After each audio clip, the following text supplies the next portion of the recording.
રાજ્યપાલ આચાર્ય દેવવ્રતજીએ જામનગર જિલ્લાના ભાદરા ગામના પ્રાકૃતિક ખેતી કરતા ખેડૂતો સાથે સંવાદ કરી ઉત્સાહ વધાર્યો। ગુજરાતના રાજ્યપાલ આચાર્ય દેવવ્રતજીએ જામનગર જિલ્લાના ભાદરા ગામ ખાતે પ્રગતિશીલ ખેડૂત ઘનશ્યામભાઈ ભંડેરીની ખેતરની રૂબરૂ મુલાકાત લીધી હતી।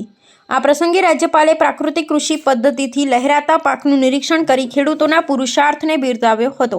મુલાકાત દરમિયાન રાજ્યપાલે સ્વહસ્તે ગાયનું દોહન કર્યું હતું અને પશુપાલન સાથે સંકળાયેલી પરંપરાગત ખેતીની ઉપયોગિતા સમજાવી ઉપસ્થિત જનમેદનીમાં ઉત્સાહનો સંચાર કર્યો હતો। ખેતરના શેઢે આયોજિત સંવાદ કાર્યક્રમમાં રાજ્યપાલે સ્થાનિક ખેડૂતોને રાસાયણિક ખાતરો અને જંતુનાશક દવાઓના જોખમમાંથી માહિતગાર કર્યા હતા। તેમણે જણાવ્યું હતું કે પ્રાકૃતિક ખેતી માત્ર જમીનની ફળદ્રુપતા જ નથી જાળવતી, પરંતુ માનવ સ્વાસ્થ્ય માટે પણ આશીર્વાદરૂપ છે। જીવામૃત અને ઘન જીવામૃતના ઉપયોગથી ઓછા ખર્ચે વધુ ઉત્પાદન મેળવવાની તકનીકો અંગે તેમણે ખેડૂતોને માર્ગદર્શન આપ્યું હતું। ગાય આધારિત આ ખેતી પદ્ધતિ પર્યાવરણના રક્ષણ માટે અનિવાર્ય હોવાનું તેમણે ભારપૂર્વક જણાવ્યું હતું। આ મુલાકાતથી ભાદરા ને આસપાસના વિસ્તારના ખેડૂતોમાં પ્રાકૃતિક કૃષિ પ્રત્યે નવો વિશ્વાસ જાગ્યો છે।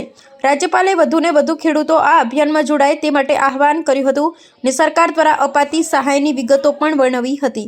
કાર્યક્રમના અંતે પ્રગતિશીલ ખેડૂત પરિવારોએ રાજ્યપાલનું સન્માન કર્યું હતું। આ પ્રેરણાદાયી મુલાકાત આગામી સમયમાં સૌરાષ્ટ્ર પંથકમાં રાસાયણિક મુક્ત ખેતીના વ્યાપને વધારવામાં સિંહાચિહ્ન રૂપ સાબિત થશે તેવો આશાવાદ જિલ્લા વહીવટી તંત્ર દ્વારા વ્યક્ત કરવામાં આવ્યો છે।